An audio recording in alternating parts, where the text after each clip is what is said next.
B.Ed admission 2025-26चे cap round registration सुरू झालेले आहे। तर विद्यार्थ्यांनी रजिस्ट्रेशन कसे करावे या संदर्भात संपूर्ण माहिती आपण याच व्हिडिओमध्ये बघणार आहे। तर सर्वप्रथम CET सेलच्या साईटवर यावं लागेल। साईटवर आल्यानंतर आपल्याला B.Ed ॲडमिशन 2025-26 ज्या विद्यार्थ्यांनी CET दिलेली असेल ते विद्यार्थी यासाठी रजिस्ट्रेशन करू शकतात। तर साईटवर या, साईटवर आल्यानंतर बघू शकता ॲडमिशन प्रोसेस 2025-26 असं तुम्हाला एक नंबरला ऑप्शन दिलेला आहे। तर तिथे आपल्याला क्लिक करायचं आहे आणि जी लिंक आहे तुम्हाला ती डायरेक्टली लिंक तुम्हाला व्हिडिओच्या डिस्क्रिप्शनमध्ये दिल्या जाणार। तिथून तुम्ही डायरेक्टली साईटवर येऊ शकता आणि आपले रजिस्ट्रेशन करू शकता। तर विद्यार्थ्यांकडे ID आणि पासवर्ड असणं गरजेचं आहे।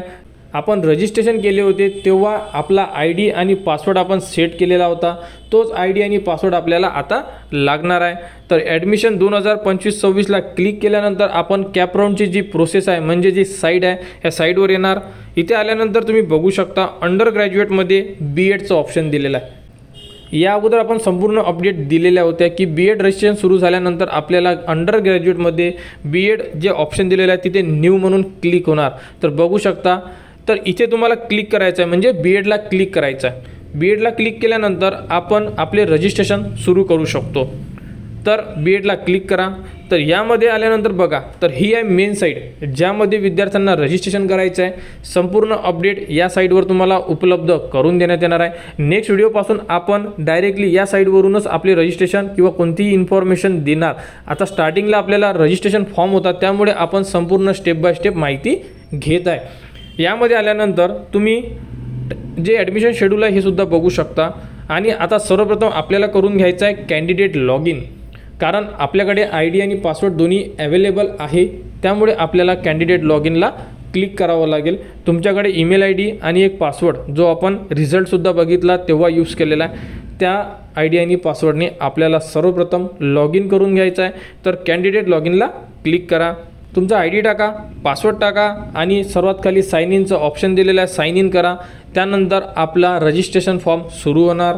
तर बघू शकता साईटवर तुम्हाला संपूर्ण तुमची माहिती दिसून पडेल जे आपण रजिस्ट्रेशन करताना यूज केलेली होती। त्यानंतर तुम्हाला खाली विचारण्यात आलेलं आहे की तुम्ही B.Ed CET 2025 दिलेली आहे का। तर इथे तुम्हाला यसला क्लिक करावं लागेल। यसला क्लिक केल्यानंतर तुम्हाला तुमचा रजिस्ट्रेशन नंबर आणि रोल नंबर मागण्यात येणार।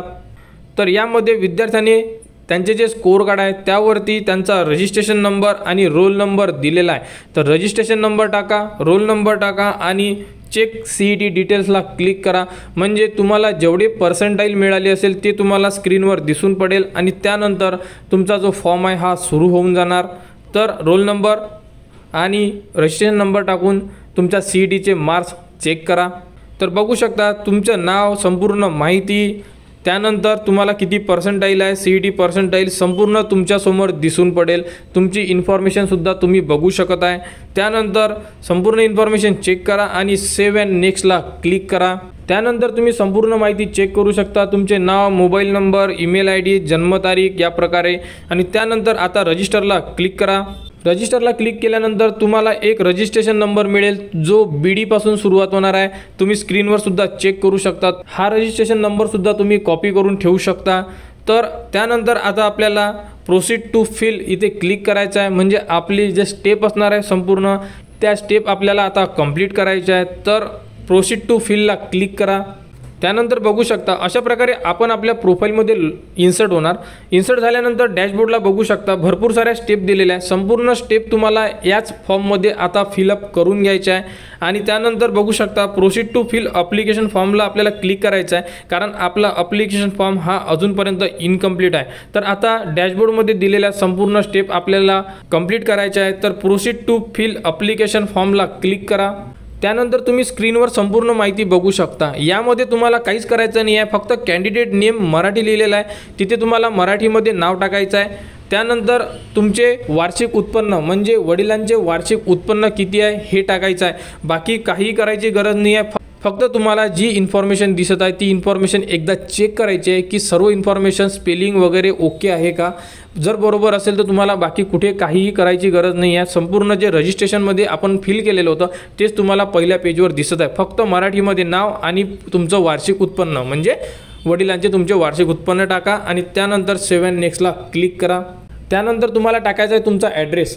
ॲड्रेस तुम्ही आधार कार्डनुसार टाकू शकता किंवा जर तुमचा वेगळा ॲड्रेस असेल कोणता तर तो सुद्धा तुम्ही टाकू शकता। यामध्ये असे कुठेही सांगितलेलं नाही आहे की तुम्ही ॲड्रेस कोणता टाकायचा, तुम्हाला जोही ॲड्रेस टाकायचा आहे तो तुम्ही 2 लाईनमध्ये टाकू शकता। त्यानंतर तालुका, जिल्हा, गाव, पिनकोड या प्रकारे संपूर्ण माहिती तुम्हाला फिल करून घ्यायची आहे आणि त्यानंतर सेव्ह अँड नेक्स्टला क्लिक करा।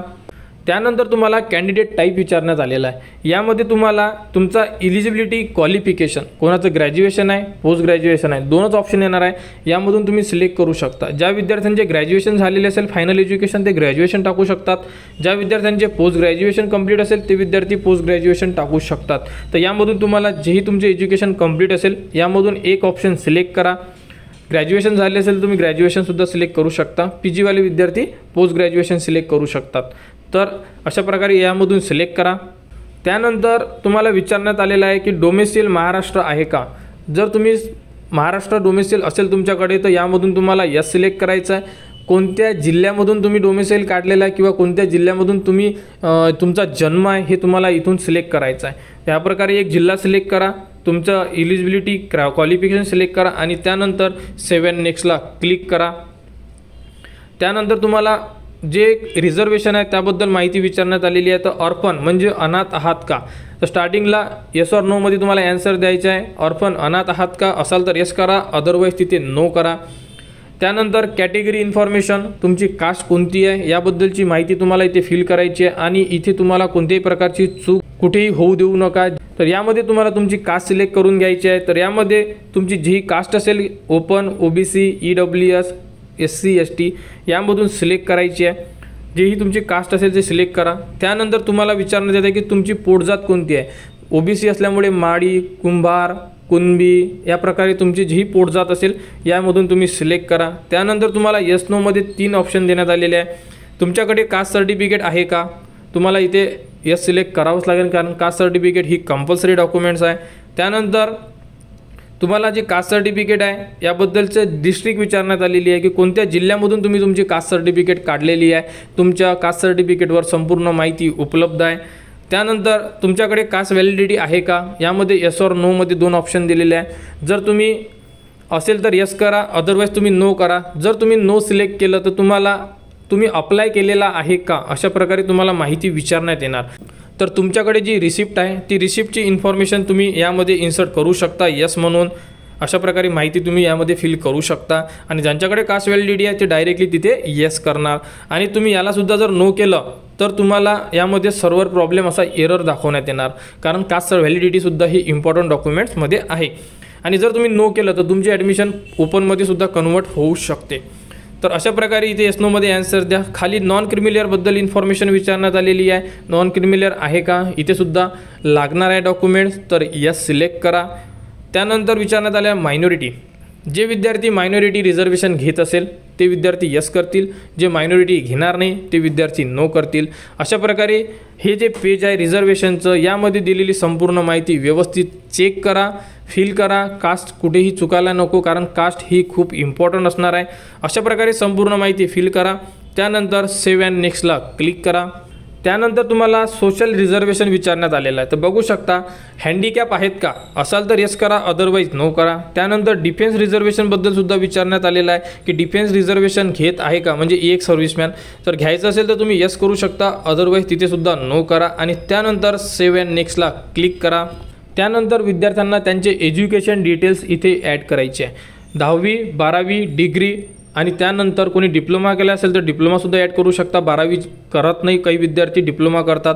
त्यानंतर तुम्ही ग्रॅज्युएशन पोस्ट ग्रॅज्युएशन ॲड करू शकता। बघा 10वीला क्लिक केलं आहे, त्यानंतर कोणत्या बोर्डमधून केलेलं आहे पास, मार्क्स किती होते, आउट ऑफ मार्क्स किती आहे, त्यानंतर पर्सेंटेज ॲटोमॅटिक येऊन जाणार। त्यानंतर सीट नंबर आणि मंथ आणि इयर कोणत्या वर्षी तुम्ही पास आहे संपूर्ण तुमच्या मार्कशीटवर दिलेली आहे। या प्रकारे 10वीची इन्फॉर्मेशन ॲड करा। सेम टू सेम 12वी, सेम टू सेम डिग्री या प्रकारे तुम्हाला माहिती फिल करून घ्यायची आहे। आपण यामध्ये फिल करणार आहे, परंतु आपण हे जे पेज आहे हे ब्लर करणार आहे कारण परमिशन नसल्यामुळे। बघू शकता 10वीची इन्फॉर्मेशन ॲड झाल्यानंतर सेम 12वीचं ऑप्शन येईल, इथे ॲड एज्युकेशनला क्लिक करा। स्क्रीनवर दिलेली संपूर्ण माहिती सोप्यात सोपं आहे, काहीच नाही आहे. तुम्हाला बोर्ड सिलेक्ट करणं आहे, कोणत्या बोर्डमधून आहे, CBSE आहे, स्टेट बोर्ड आहे. त्यानंतर तुम्हाला मार्क्स टाकणं आहे, तुमचे रोल नंबर टाकणे आहे, कोणत्या महिन्यामध्ये तुम्ही पास झालेले आहे आणि कोणत्या इयरमध्ये पास झालेले आहे हे तुम्हाला संपूर्ण माहिती मार्कशीटवर दिलेली आहे. त्याप्रकारे तुम्हाला फक्त तिथे इन्सर्ट करायची आहे. तर इन्सर्ट करून घ्या आणि त्यानंतर सेव्हला क्लिक करा. ॲटोमॅटिक तुमचे जे एज्युकेशन आहे हे ॲटोमॅटिकली तिथे सेव्ह होऊन जाणार. तर अशा प्रकारे तुम्ही जेवढे एज्युकेशन कंप्लीट केलेलं असेल ते एज्युकेशन तुम्हाला स्टेप बाय स्टेप ॲड करायचं आहे. पोस्ट ग्रॅज्युएशन केलं असेल तुम्ही तर ते सुद्धा तुम्ही इथे ॲड करू शकता. आणि त्यानंतर ग्रॅज्युएशनची इन्फॉर्मेशन, तर यामध्ये बघू शकता डिग्री कशामध्ये केलेली आहे तुम्ही हे सुद्धा तुम्हाला टाकायचं आहे. युनिव्हर्सिटी कोणत्या युनिव्हर्सिटीमधून केलेली आहे तुम्हाला हे सुद्धा टाकायचं आहे. युनिव्हर्सिटी स्टेट टाकायचं आहे आणि त्यानंतर किती मार्क्स आहे. तर यामध्ये लक्षात असा डिग्रीमध्ये तुम्हाला पूर्ण इयरची जेवढी डिग्री आहे संपूर्ण मार्क्स टाकायचे आहे. म्हणजे 6 सेमिस्टर असेल तर 6 सेमिस्टरचे मार्क्स कॅल्क्युलेट करून, 8 सेमिस्टर असेल तर 8 सेमिस्टरचे मार्क्स कॅल्क्युलेट करून. कारण जे इंजिनिअरिंग वगैरे असते हे 8 सेमिस्टरची डिग्री असते, त्यामुळे 8 सेमिस्टरचे त्यांना मार्क्स लागणार आहे. आणि बाकी BA BCom BSc हे 6 सेमिस्टरची असते किंवा इयर वाईज असेल तर 3 वर्षाची असते. संपूर्ण मार्क्स तुम्हाला म्हणजे संपूर्ण डिग्रीचे मार्क्स तुम्हाला कॅल्क्युलेट करून टाकायचं आहे. तर यामध्ये संपूर्ण मार्क्स, त्यानंतर तुमचा PRN नंबर तुमच्या मार्कशीटवर दिलेला आहे, पासिंग, किती वर्षाची तुमची डिग्री आहे, या प्रकारे तुम्ही यामधून संपूर्ण माहिती सिलेक्ट करा. आणि त्यानंतर तुम्हाला तुमच्या मार्कशीटमध्ये जेवढी सब्जेक्ट असेल मार्कशीटवर ते सब्जेक्ट तुम्ही यामधून सिलेक्ट करू शकता. स्पेशलायझेशन ऑब्लिक सब्जेक्टचं ऑप्शन दिलेलं आहे तुम्हाला. तर यामध्ये तुम्ही संपूर्ण सब्जेक्ट मार्कशीटवर जेवढी आहे किंवा तुम्ही एज्युकेशनमध्ये जेवढे सब्जेक्ट शिकले असेल त्या मार्कशीटवरचे संपूर्ण सब्जेक्ट तुम्ही इथे ॲड करू शकता.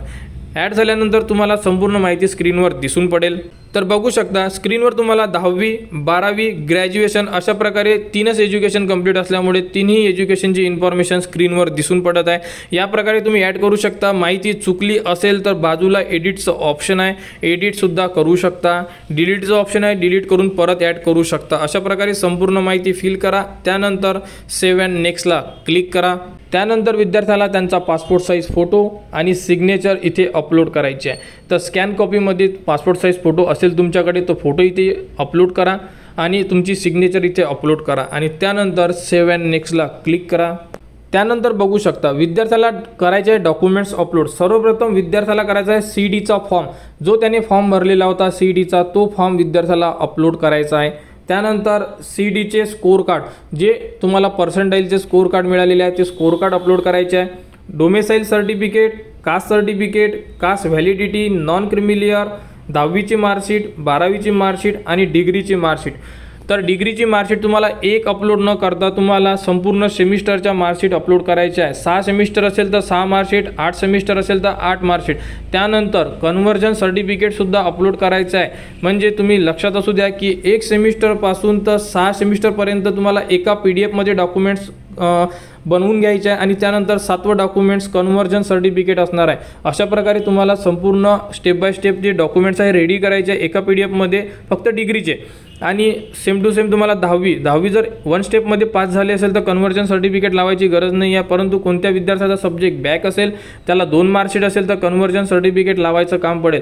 कन्व्हर्जन सर्टिफिकेट पुढील व्हिडिओमध्ये बनवण्यात येईल आणि तो व्हिडिओ या व्हिडिओच्या डिस्क्रिप्शनमध्ये तुम्हाला मिळून जाणार. कन्व्हर्जन सर्टिफिकेटचा व्हिडिओ बघून कन्व्हर्जन सर्टिफिकेट रेडी करा, मार्कशीटसोबत स्कॅन करा आणि अपलोड करा. अशा प्रकारे संपूर्ण डॉक्युमेंट्स तुम्हाला अपलोड करायचे आहे. तर बघू शकता 1 MBची लिमिट दिलेली आहे. 1 MBच्या खाली तुम्हाला जे डॉक्युमेंट्स आहे हे स्कॅन कॉपी करायची आहे. जर तुमच्याकडे स्कॅन कॉपी नसेल तर तुम्ही जवळपास सायबर कॅफेवरून डॉक्युमेंट्स रेडी करून आणू शकता आणि PDF स्वरूपामध्ये तुम्ही डॉक्युमेंट्स अपलोड करू शकता. इमेजसुद्धा करू शकता, पण इमेज जर केली तर एकच इमेज तुम्ही अपलोड करू शकता. त्यामुळे PDF मध्ये बनवा. एकापेक्षा जास्त डॉक्युमेंट्स एका PDF मध्ये तुम्ही अपलोड करू शकता. तर अशा प्रकारे संपूर्ण माहिती तुम्हाला यामध्ये दिलेले डॉक्युमेंट्स अपलोड करायचे. डॉक्युमेंट्स जे व्हेरिफिकेशन सेंटर तुमचे चेक करतील त्यांना दिसले पाहिजे, नाहीतर मग तुम्ही ब्लर डॉक्युमेंट टाकसाल तर तुमचा फॉर्म रिजेक्टमध्ये येणार किंवा त्रुटीत येणार. त्यामुळे प्युअर क्लिअरली डॉक्युमेंट्स असले पाहिजे तुमचे, की समोरच्या व्यक्तीला ते डॉक्युमेंट्स बघता आले पाहिजे आणि त्यांनी तुमचा फॉर्म जो आहे हा डायरेक्टली कन्फर्म म्हणजे व्हेरीफाईड लिहून द्यायला पाहिजे. तर यामध्ये संपूर्ण डॉक्युमेंट्स अपलोड करा. यामध्ये कुठेही अडचण असेल, तुम्हाला अडचण फक्त कन्व्हर्जन सर्टिफिकेटमध्ये जाणार, तर कन्व्हर्जन सर्टिफिकेटची माहितीसुद्धा तुम्हाला या व्हिडिओच्या डिस्क्रिप्शनमध्ये मिळून जाणार. तर अशा प्रकारे तुम्ही तुमचे रजिस्ट्रेशन करू शकता.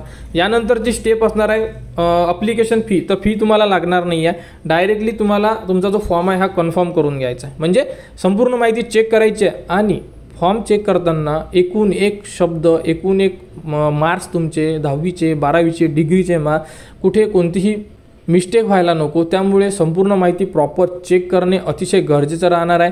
अशा प्रकारे तुम्ही तुमचे B.Ed रजिस्ट्रेशन 2025 करू शकता। संपूर्ण माहिती वेळोवेळी आपल्या चॅनलवर देण्यात येणार। चॅनलला सबस्क्राईब करून ठेवा, टेलिग्राम चॅनलसुद्धा जॉईन करून ठेवा, कारण संपूर्ण जे कन्व्हर्जन सर्टिफिकेट तुम्हाला आपल्या टेलिग्राम चॅनलवर देण्यात येणार, तिथून तुम्ही डाउनलोड करा, प्रिंट काढा, पेनाने संपूर्ण तुमचे सर्टिफिकेट फिल करा आणि अपलोड करा। यामध्ये जर कुठे कोणाला अडचण असेल कमेंट्स करा, कमेंट्सवर तुम्हाला संपूर्ण माहिती दिली जाणार आणि B.Ed ॲडमिशन 2025-26 बद्दल येणाऱ्या संपूर्ण अपडेट तुम्हाला आपल्या चॅनलवर देण्यात येणार। त्यासाठी आपल्या चॅनलच्या कनेक्टमध्ये राहा, चॅनलला सबस्क्राईब करा व हा व्हिडिओ इतरांपर्यंत शेअर करा।